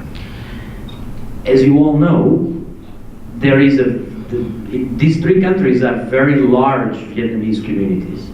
So we suspect there is some connection, families, friends. Thực ra thì chúng ta đều biết là ở các nước Đông Âu này thì có cái cộng đồng người Việt khá là đông, vì vậy nên chúng tôi nghĩ ở đây thì chúng tôi nghĩ rằng là tiền đây thường là sẽ chuyển qua cái nguồn của gia đình hoặc bạn bè và đi từ các quốc gia thuộc châu Âu, Đông Âu cũng là Séc đấy, mấy nước Séc, Ba Lan, Hungary. Thank you for the question. I would say we have to look on each individual case, and here definitely Fiscus Consulting, our company, will support each client for an individual solution. Và cũng để trả lời gọi là tổng quan về cái câu hỏi này, thực ra là chúng ta sẽ phải xem từng cái trường hợp cụ thể một. Về phía công ty chúng tôi làm việc tư vấn về mảng tài chính nữa, và sẽ xem xét hồ sơ của từng một, tức là xem xét hồ sơ của từng người một để đưa ra cái ý kiến cố vấn về mảng tài chính. The next question. So the next one is in case does the client want to change their mind to other program, is there any possibility to withdraw the investment or to sell to other investors? Are you going to help with that? I can give you the government answer. Rather than sell the property or your investment, it's a free country, you can do that. Trước tiên là trả lời từ góc độ chính phủ ạ. Thì nói chung là Bồ Đào Nha là một quốc gia tự do, cho nên là không ai bắt chúng ta làm cái gì cả. Chúng ta không ưng đầu tư nữa, muốn hủy cái visa thì ta cứ hủy, và chúng ta có đầu tư tài sản rồi, bây giờ muốn bán thì chúng ta cứ bán thôi. Hoặc là đầu tư qua quỹ thì cứ bán cái khoản đầu tư của mình thôi, không vấn đề gì. The fund investments are always free transfer. Next week, you may change your mind, and then we can sell your shares to any investor. Or you can decide to transfer to your family or to your friend anytime. These are cash generating assets. So every year there is a 3 to 5% cash flow plus an upside after 6 years. So which means if you stay with us, at the end of the 6th year, it will be sold the whole portfolio and you capital back. We target to have 350,000 euro plus 150,000 euro profit distributed to the whole. So at any time, you may sell, and we will put on your shares to the investors all around. And of course, it will be decided depending on how much demand there is. So it's a market price based transfer. Về góc nhìn của quỹ ở đây thì là đây là một cái khoản đầu tư thông qua một quỹ, từ đầu tư gián tiếp, và cái khoản đầu tư này có thể được chuyển giao tự do, không vấn đề gì cả. Để chúng ta hình dung nó cũng giống như là bình thường mình đầu tư vào cổ phiếu thôi, ở đây là cổ phiếu quỹ. Thì cái dạng đầu tư vào một cái quỹ mà đầu tư vào tài sản thương mại như này thì nó sẽ tạo ra dòng tiền. Ở đây dự kiến dòng tiền là từ 3 đến 5 năm. Quỹ này sẽ hoạt động trong vòng 6 năm. Như vậy nếu mà trong cái quá trình mà chúng ta gọi là đầu tư vào quỹ mà vì lý do nào đó chúng ta thay đổi, chúng ta muốn chuyển nhượng thì chúng ta sẽ phải tìm người mua. Và cái giá đấy sẽ là giá thương lượng theo nhu cầu mua bán trên thị trường, đó là giá thị trường. Chúng ta cũng có thể chuyển nhượng theo kiểu là chuyển nhượng cho bạn bè hoặc thành viên trong gia đình. Còn về mặt bản chất thế này là nếu đầu tư vào quỹ và chúng ta duy trì khoản đầu tư đến hết thời gian hoạt động của quỹ là 6 năm, thì sau đấy cái mục tiêu sẽ là bán toàn bộ danh mục đầu tư của quỹ và thu hồi lại vốn đầu tư ban đầu. Bắt đầu chúng ta đầu tư 350.000 thì thực ra cái mục tiêu ở đây là sau 6 năm thì giá vốn thì nó sẽ có cái tăng vốn, tức là tăng giá trị của vốn đầu tư ban đầu, và mong muốn ở đây là được thêm 150.000 nữa và phân phối lại ngược cho các nhà đầu tư. Nếu đấy thì tức là nó vẫn nguyên tắc là đầu tư vào cổ phiếu quỹ thôi. Yes, thank you. The third one is I understand that's for the main applicant and for spouse and for children, and any possibility for the parents, because and plus in addition for that is medical care. Câu đầu visa này thì thông thường thì ta nói đây sẽ là vợ chồng và con cái, có khả năng có thể gọi là trong một cái đơn có thêm cha mẹ được không? Cái thứ hai đó là vấn đề về y tế, bảo hiểm y tế và dịch vụ y tế dành cho những người có thẻ cư trú. I will answer you directly, but let me give you the framework of why this program was created and what are the intentions of my government and my society. Tôi sẽ trả lời ý thẳng cái câu hỏi của anh, nhưng ngoài ra thì cũng muốn giới thiệu một chút về thực ra đó là cái mang tính chất là khuôn khổ chung. Khuôn khổ chung là tại sao chính phủ và Bồ Đào Nha lại tạo ra cái chương trình Golden Visa này và chính phủ hướng đến các mục tiêu gì? In Vietnam, your population is growing and very young. In Portugal, it's decreasing and we are not that young. Thực ra đầu tiên là ta so sánh ở đây Việt Nam dân số rất đông và thứ hai là dân số rất trẻ. Dân số Việt Nam rất lớn và gia tăng rất nhanh và là dân số trẻ. Ngược lại Bồ Đào Nha thì dân số hiện nay đang suy giảm và tuổi thọ trung bình là cao. So we have the need for immigration. Immigration comes in two forms. One form, workers. Second form, investors, business people. Vì vậy thực sự là về mặt quốc gia là chúng tôi cần có người nhập cư và ở đây nhập cư thì sẽ theo hai con đường chính. Một là những người lao động nhập cư và thứ hai là các nhà đầu tư hoặc các nhà kinh doanh. Workers.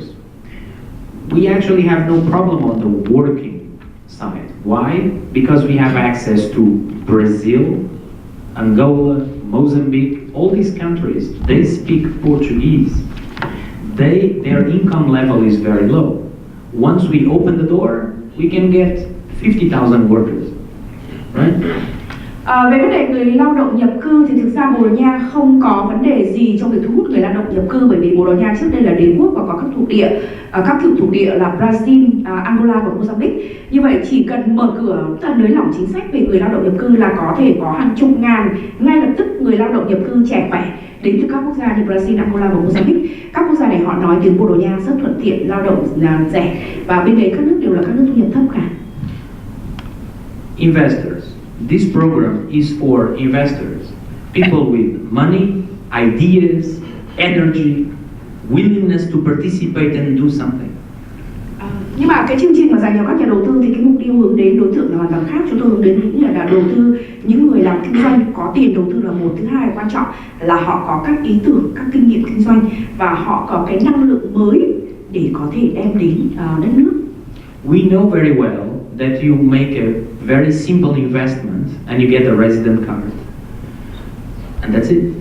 But because you have to come to Portugal 7 days per year on average, you are not going to stay in your hotel room for 7 days.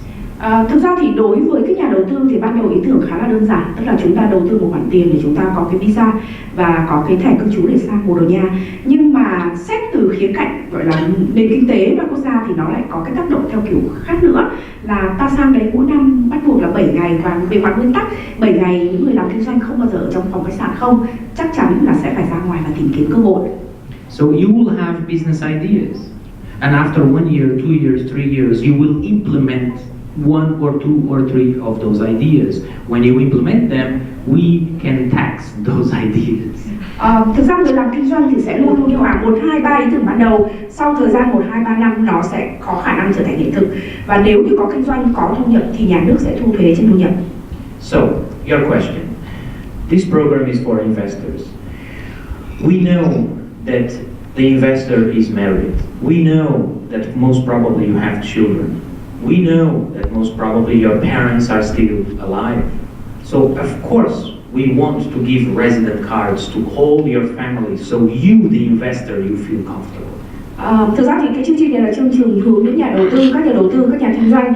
Chắc chắn về mặt gọi là xác suất thì các nhà đầu tư thường và kinh doanh là sẽ có gia đình, có vợ con và con còn đang tuổi học chẳng hạn, và bố mẹ của mình. Như vậy muốn thu hút các nhà đầu tư thì đương nhiên là chúng tôi sẽ cấp cái gọi là visa và cho visa cư trú cho người thân trong gia đình.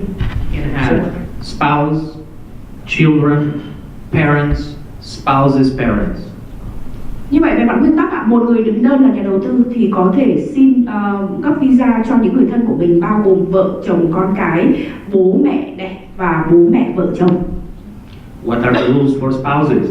Very simple. You just have to prove you are indeed the husband or the wife of the investor. Về mặt gọi là hồ sơ để chứng minh pháp lý thì đối với vợ chồng thì sẽ phải có giấy tờ để chứng minh về quan hệ vợ chồng. What are the rules for the children? There's only 3 rules. They have to be single, studying, financially dependent on the parents. Về nguyên tắc đối với con thì sao ạ? Thứ nhất là con thì phải độc thân, tức là con cái chưa được có vợ có chồng. Thứ hai là đang học và thứ ba là phụ thuộc về mặt tài chính đối với người đứng đơn. There is no age limit. Cái ưu điểm ở đây là không có giới hạn về tuổi của con.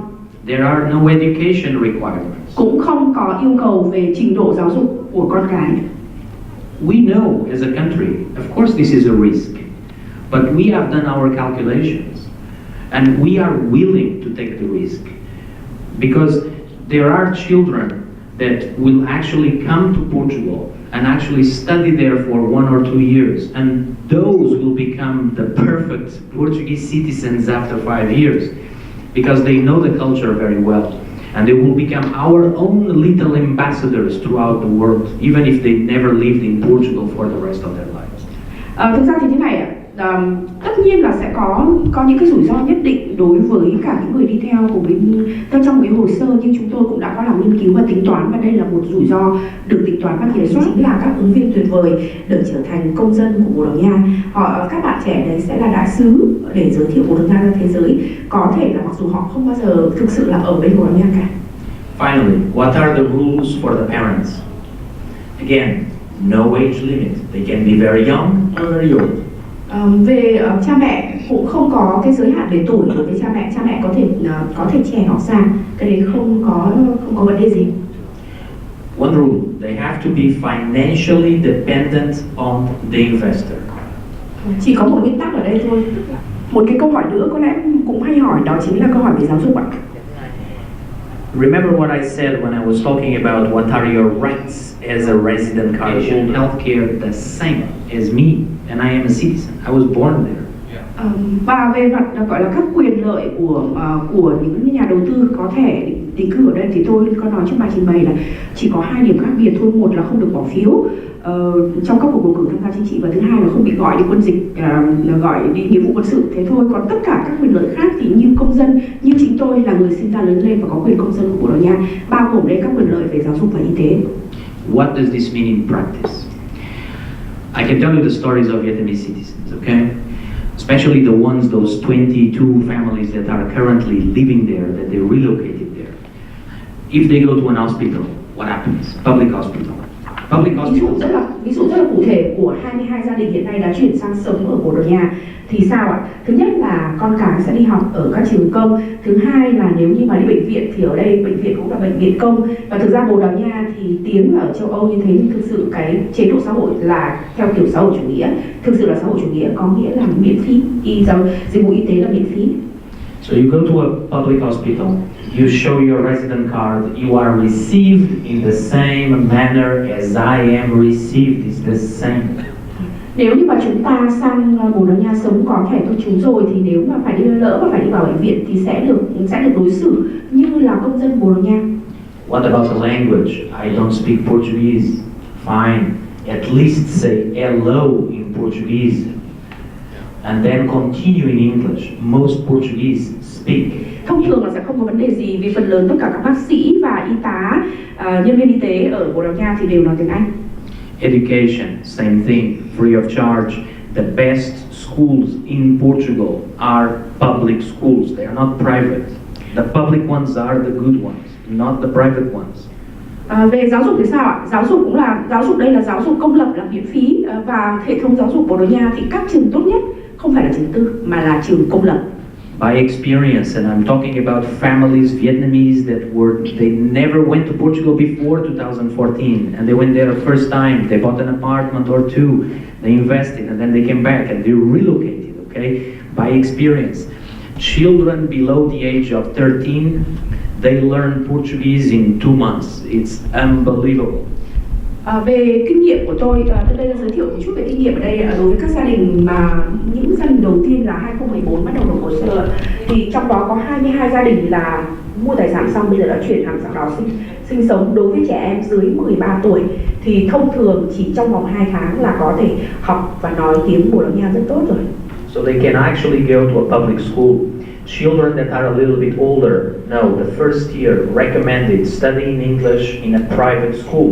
But because they are surrounded by colleagues that speak Portuguese, some of them at least, they learn Portuguese for 1 year. And then on the next year, you don't need to spend the money. Send them to a public school. Với các gia đình có con lớn hơn thì thường kinh nghiệm ở đây tôi cũng là khuyến nghị là nên cho trẻ em đi học 1 năm chương trình tiếng Anh tại các trường tư, học chương trình bằng tiếng Anh để tiếp tục cái gọi là cái giáo dục của mình, tức là không bị ngừng, nhưng mặt khác là sống bên đó để có cái môi trường về thực hành tiếng. Với sống bên đó bắt buộc xung quanh mọi người đều nói tiếng Bồ Đào Nha và sẽ học trong quá trình 1 năm để chuẩn bị, và sau cái năm đầu tiên đấy thông thường là đều sẵn sàng về mặt ngôn ngữ để chuyển sang học hệ công lập và bằng tiếng Bồ Đào Nha. So you are free to do whatever you want. Like, It's a free country. you don't need to prove anything. You are talking about proving, transferring from Portugal to another country? Yes, no problem. Yes, like after 6 years or anytime you sell the certificate, you get the money back to your account. And what you need to prove to transferring out. You don't need to prove anything. You just transfer the money. Câu hỏi là nếu mà sau 6 năm kết thúc gọi là đóng quỹ rồi có tiền trả lại vào tài khoản cá nhân, tôi chuyển tiền đi ra nước khác, từ Bồ Đào Nha đi nước khác thì sao ạ? Thì câu trả lời đơn giản ở đây là Bồ Đào Nha là đất nước tự do, không cần phải chứng minh về chuyện nguồn gốc gì cả, mà muốn chuyển đi đâu thì chuyển. Tất nhiên sẽ có thêm ý kiến tư vấn của bên công ty tư vấn ạ. My background is 30 years in banking, yeah, and I came from Europe, so I'm a European. And in European Union, it's like that. When you have once the money at the bank, you can transfer it everywhere. Once in a bank, no problem. It's free to transfer anywhere.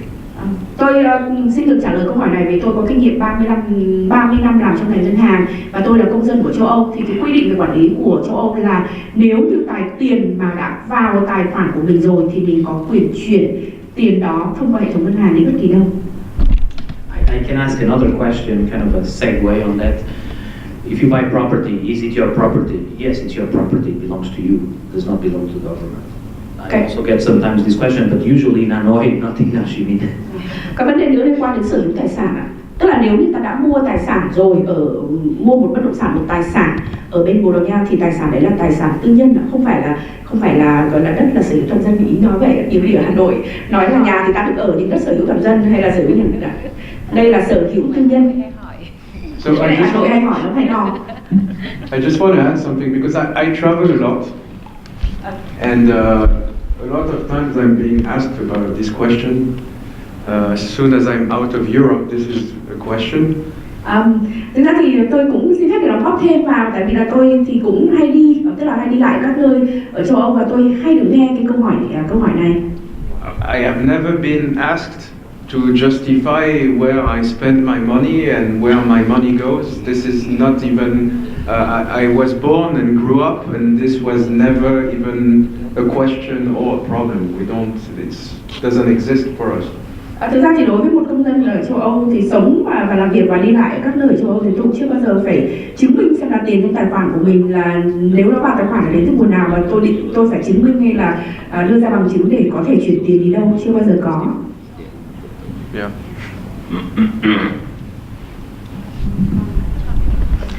More questions, feel free to ask. Dạ, vâng, xin được cảm ơn anh và xin được mời hỏi tiếp theo. Dạ.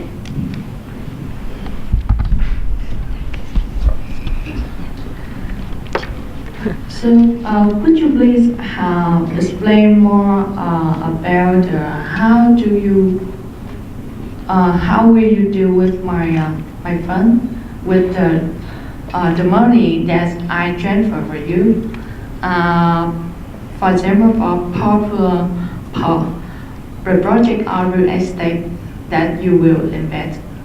And can you tell me a little bit about the interest? How much interest that will you offer for the investor? Is it fixed or flexible? And is there any guarantee for my investment?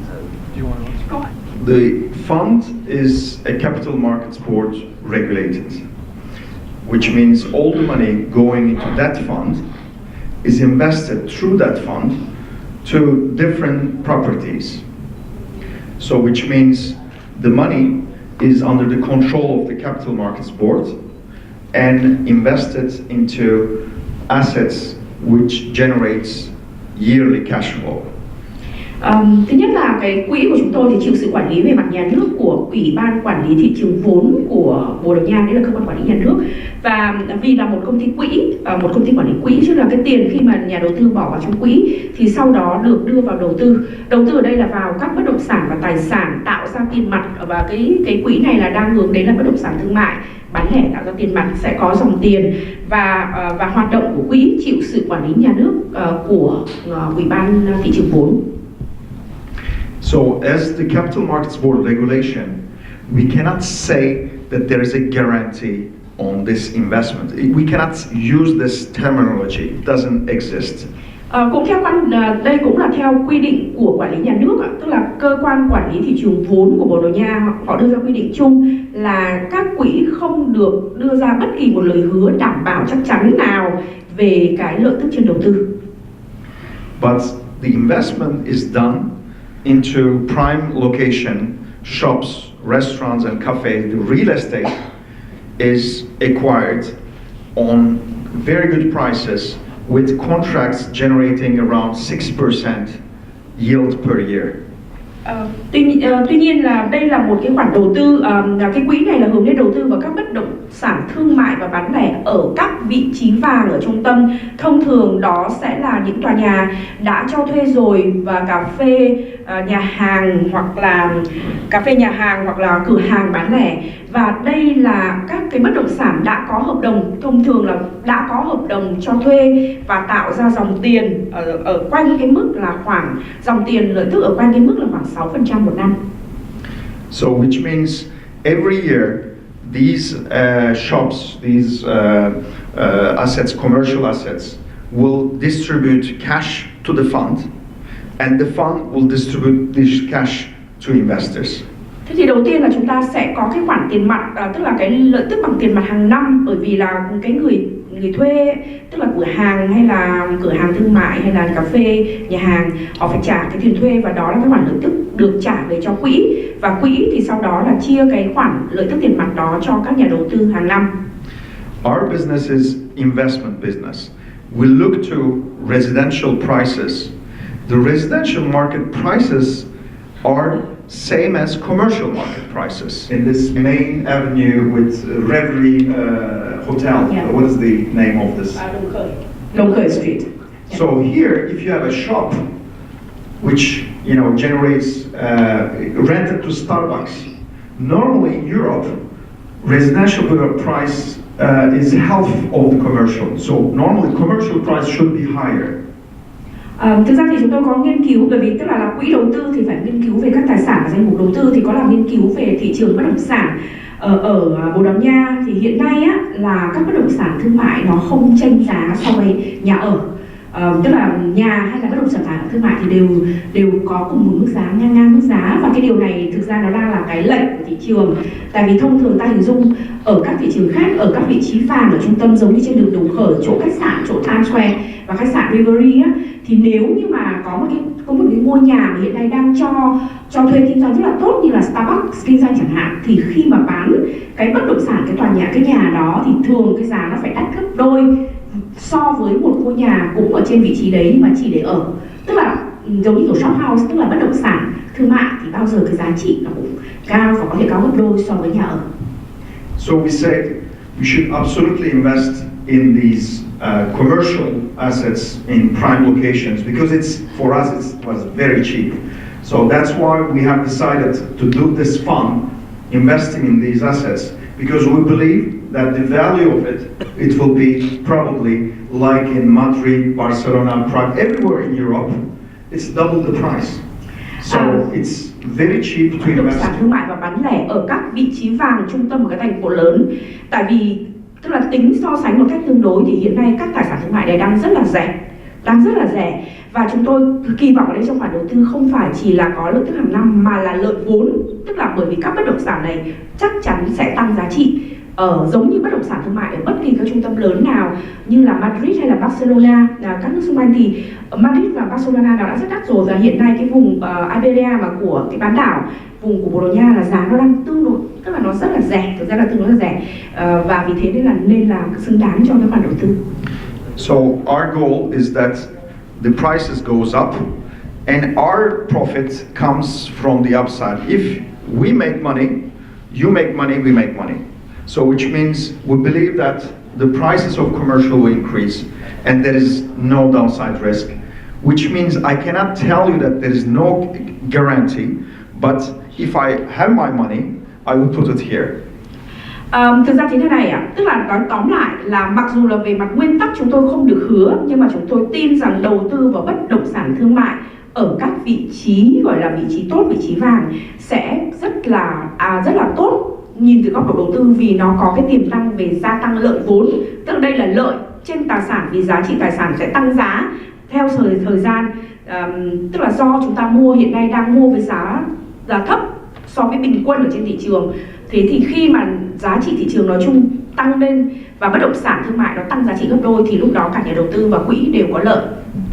So there is a guarantee that your money is invested, and there is the Capital Markets Board regulation which controls that this money is invested in the right assets, and we believe that these assets are really good investments.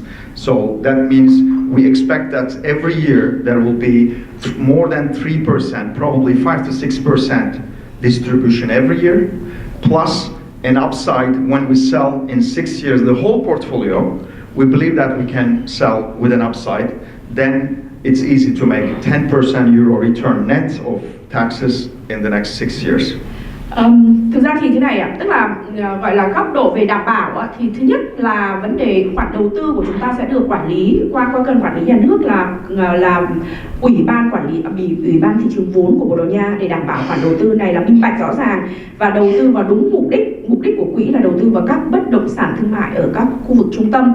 Về phía quỹ, chúng tôi tin rằng đây là một cái khoản đầu tư tốt và có lợi, bởi vì thứ nhất là bất động sản thương mại thì sẽ tạo ra dòng tiền, tức là có thể tạo ra dòng tiền chia hàng năm lợi, tức là năm là khoảng từ 3% trở lên, nhưng hy vọng nó sẽ ở mức 5-6%.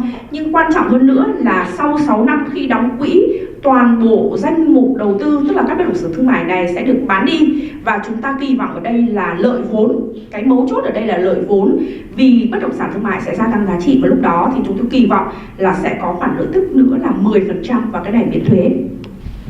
I'm so grateful for this question, because from my point of view, it was the most important question of the day.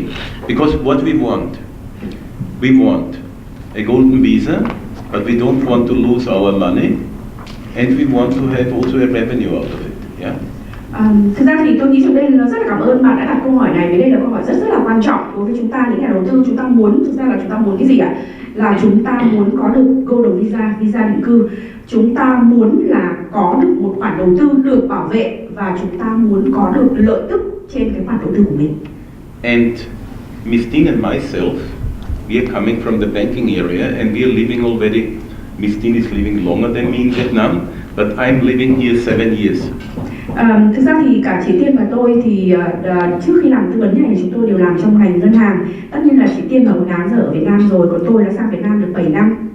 My intention is to stay in Vietnam. I have moved everything here because I like the country. Thực ra thì dự kiến của tôi là sẽ sống lâu dài Việt Nam, chuyển hết tất cả sang Việt Nam rồi. So you can imagine, I don't want to lose my reputation in this country. Thế cho nên là các bạn cũng biết là nếu một khi đã quyết định làm ăn lâu dài ở Việt Nam thì tất nhiên là không muốn đánh mất cái uy tín kinh doanh của mình ở Việt Nam. And since I'm coming from banking area, I'm a very careful person. I wanted to enter this business already 2 years, but I couldn't find a partner which convinced me that he has the right things to offer for the potential clients like you. Thực ra thì tôi cũng làm trong lĩnh vực tư vấn này được khoảng 2 năm rồi, nhưng mà đây là trước giờ chưa bao giờ tìm được một cái đối tác nào mà thực sự là đưa ra được cái gọi là cái đề xuất về đầu tư nó tốt và đáng thuyết phục, tức là rất là thuyết phục như là cái danh mục đầu tư lần này, cái cơ hội đầu tư lần này. Now what convinced me to enter this cooperation? Thực ra thì trước giờ khi mà tìm các đối tác ở bên kia, tìm đối tác thì chúng tôi cũng đặt một loạt các câu hỏi giống nhau thôi, và rất là nhiều câu hỏi để tìm hiểu, và với đối tác này cũng là như vậy. Và xin được chia sẻ với các bạn là lý do tại sao tôi lại cảm thấy rất là thuyết phục với cái chương trình đầu tư này. On the personal side, what convinced me was here, Mr. Consul, because he recommended me this company, so that was a big plus for me. Thực ra từ gọi là góc độ cá nhân á, thì đầu tiên là có tổng lãnh sự Alfonso ở đây là người đã trực tiếp giới thiệu cái công ty và quỹ này cho tôi và tôi tức là có được cái lời giới thiệu mang tính chất cá nhân từ một người tôi tin cậy. The second point what convinced me, maybe this was not said today, but Optilon Group and these gentlemen are representing this. They can offer you even two solutions. They can offer you the investment fund, but also the direct investment into an apartment what you are owning.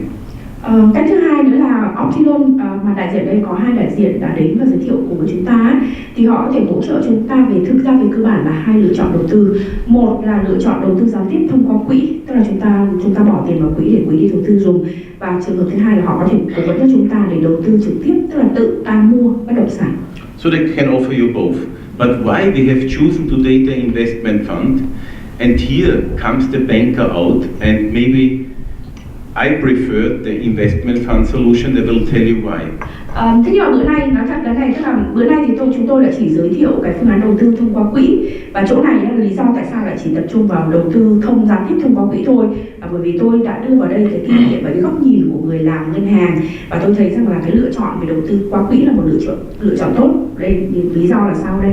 When you're a foreigner somewhere like me in Vietnam, and I had bought here apartments, and I had always troubles in renting it out, caring about it, yeah? And it was always difficult for me. To be honest, I sold all my apartments here. Thực ra thì tôi là một người nước ngoài, khi mà sang sống ở Việt Nam thì tôi trước cũng có mua căn hộ. Nhưng mà nói thật là với tư cách là một người nước ngoài thì cái việc mà đi cho thuê căn hộ này, rồi sau đó lại phải coi sóc cái việc cho thuê rồi chăm sóc nhà cửa là một cái việc nó rất là mất thời gian và phiền phức. Và thực sự là sau này tôi bán hết rồi. The second reason is you get also very good promises from some hotels that you can invest in a hotel and then they rent it out for you. You have no sorrows. But this I also made in Vietnam, and the revenue was lousy. It was not like they promised. Yeah. Có một cái nữa là các cái dự án theo kiểu là dạng gọi là khách sạn hay là cái dạng mà chỉ timeshare đấy, hoặc là kiểu condo, thì các nhà đầu tư ở đấy thì họ nói rằng là chắc chắn là sẽ có gọi là lợi tức là như này, nhưng mà trên thực tế thì thường là cái khoản lợi nhuận nó không khác xa so với lời hứa. What I like on the investment fund, you put in your money, you don't have to care about it, you get yearly your revenue, yeah, it's coming, and at the end of the duration, your money is coming back with a revenue as well, yeah. Thế thì cái mà gọi là cái điểm tốt khi mà chúng ta đầu tư vào quỹ là chúng ta không cần phải quan tâm lo lắng về vấn đề quản lý đối với tài sản. Chúng ta có một cái khoản đầu tư được quản lý minh bạch, và sau đó thì hàng năm là chúng ta có cái lợi tức được chia tiền mặt ở trên cái số tiền đầu tư của mình, và cuối kỳ khi đóng quỹ thì chúng ta nhận lại cái tiền vốn và có thể là lợi tức vốn nữa. But now the most important question about the investment fund. I would never invest in a private investment fund because it's not audited, you don't know what is happening there, the people can disappear with your money, and this is a risk. Thế nhưng mà cái cuối cùng cái điểm đấy mấu chốt là vấn đề về đầu tư vào quỹ. Thì thực ra nếu mà nói bình thường ra cá nhân tôi thì tôi sẽ không bao giờ đầu tư vào quỹ đầu tư tư nhân. Lý do là bởi vì là quỹ đầu tư tư nhân mà nếu không được kiểm soát thì thực ra là nó sẽ có cái rủi ro là cái quỹ đầu tư ông công chủ đấy nhận hết tiền của nhà đầu tư rồi sau một ngày biến mất thì làm sao? But what you can check by yourself, and if you want, we can give you then the links. What is important in this investment fund? It's regulated by the state and by a state company like Links. Yeah, this is an investment company which is really regulated. Thế thì cái quỹ đầu tư And such investment funds, they must be audited every quarter, so you can see audited reports. Yeah, and they are controlled that the people will not disappear with the money. Và công ty và cái công ty quỹ này do nhà nước quản lý, do chịu sự quản lý của nhà nước nên sẽ phải làm báo cáo kiểm toán định kỳ hàng quý. Như thế tức là chúng ta có thể kiểm tra thông qua báo cáo tài chính, báo cáo được kiểm toán hàng quý để xem tình hình kinh doanh, và sẽ không lo ở đấy tức là vấn đề là mấy ông chủ quỹ này biến mất. And what is good, you can check everything by yourself. You can go to internet, you can control everything, and you don't have to believe stories what somebody here will tell you. You can check it by yourself. Vấn đề ở đây là các cái thông tin này là thông tin công khai và minh bạch, có nghĩa là chúng ta có thể tự lên internet và tự kiểm tra chứ không cần phải nghe ai nói, không cần phải tin cái lời nói của người khác. So sorry for long excursion to the security, but I think it's very important. It was also very important for us to offer this service of this company because we are convinced it's safe. Thực ra thì cũng rất là xin lỗi vì cái giải thích nó có thể hơi dài, nhưng mà nhìn từ góc độ của một người làm tài chính thì chúng tôi rất quan trọng vấn đề an toàn của khoản đầu tư. Vì thế cho nên là cũng giải thích một chút để chúng ta hiểu là tại sao trước khi mà đưa cái gọi là thực ra giới thiệu cái quỹ này đến với các nhà đầu tư tương lai ở Việt Nam thì chúng tôi cũng đã phải làm cái công tác kiểm tra của mình, và tôi tin rằng là cái gọi là cái đề xuất. Get a visa to go to Portugal.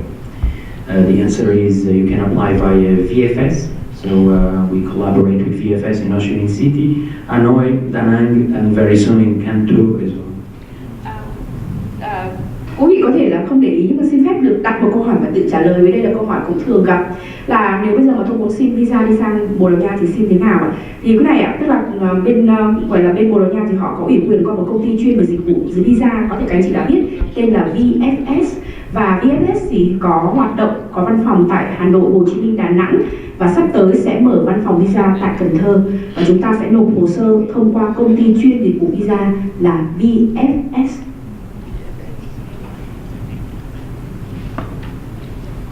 Thank you for your answer, và xin được cảm ơn những câu hỏi của tất cả các anh chị ngày hôm nay. Và thưa tất cả quý vị, vì trong thời lượng của chương trình ngày hôm nay có hạn, Hồng Hạnh cũng biết là quý vị sẽ còn rất nhiều những thắc mắc liên quan là mong muốn có được những thông tin như ngày hôm nay những vị đại diện của chúng tôi đã chia sẻ, thì chúng tôi sẽ gửi những thông tin để quý vị có thể tham khảo được chi tiết hơn qua email của quý vị, cũng như là quý vị có thể đăng ký tư vấn trực tiếp một cùng với các chuyên gia cũng như là luật sư danh tiếng về định cư và đầu tư tại công ty tư vấn là Taylor's Fiscus Consultancy. Và thưa quý vị, khi mà đăng ký như vậy thì quý vị sẽ nhận ngay ưu đãi giảm 50% phí tư vấn cho năm khách hàng đầu tiên. Và nếu như quý vị có nhu cầu đăng ký có thể liên hệ với Miss Thủy Tiên qua email là bneu.residency@gmail.com hoặc là hotline 84 904 17 5876. Và mọi thông tin thì chúng tôi cũng có lưu lại trên leaflet mà đã gửi cho quý vị. Và còn ít phút của chương trình còn lại thì mình cũng xin phép là nhờ quý vị sẽ cho những thông tin cũng như là những ý kiến đánh giá của mình về buổi hội thảo ngày hôm nay vào phiếu feedback form mà chúng tôi đã gửi cho quý vị, để chúng tôi có thể thu thập cũng như là làm tốt hơn nữa, cung cấp cho quý vị những thông tin hữu ích hơn cho những buổi hội thảo tiếp theo. Và Hồng Hạnh xin phép là nếu như quý vị nào đã làm xong cái feedback form thì có thể đưa tay để những cô VG của chúng tôi sẽ đến và thu lại ạ. Xin cảm ơn quý vị rất nhiều. So ladies and gentlemen, so in the last few minutes we would like to collect the feedback.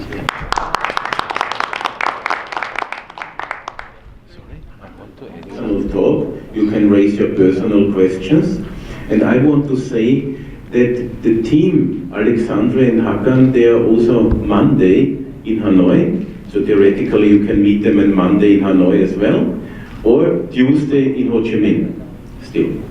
Thank you. Và sau cái phần hội thảo chính thức này thì chúng ta có thể đăng ký để có thể tư vấn một với tất cả cái nhóm của chúng tôi ở đây, bất kỳ ai cũng được trong buổi chiều. Và ngoài ra thì còn nói thêm là bên phía quỹ thì anh Alexander và anh Akan sẽ ra Hà Nội vào ngày thứ Hai. Tức là về mặt lý thuyết mà nói, nếu như chúng ta lại tình cờ đi ra Hà Nội, chúng ta có thể gặp riêng trao đổi nữa. Hoặc là khép lại chương trình hội thảo tư vấn định cư Bồ Đào Nha và quỹ đầu tư Live2 Nest. Và xin được một lần nữa cảm ơn tất cả quý vị đã dành thời gian quý báu để đến đây trong một buổi sáng cuối tuần thứ Bảy rất là đẹp trời để cùng lắng nghe những thông tin, và hy vọng là những thông tin mà ngày hôm nay chúng tôi mang đến cho quý vị giúp cho quý vị có những ý kiến cũng như là những cái nhìn thiết thực hơn về chương trình Golden Visa cũng như là chương trình đầu tư này. Hy vọng là sẽ có cơ hội được làm việc với tất cả quý vị và có những buổi tư vấn của quý vị một trực tiếp trong thời gian sắp tới đây. Một lần nữa xin cảm ơn và hẹn gặp lại tất cả quý vị trong những buổi hội thảo tiếp theo của chúng tôi.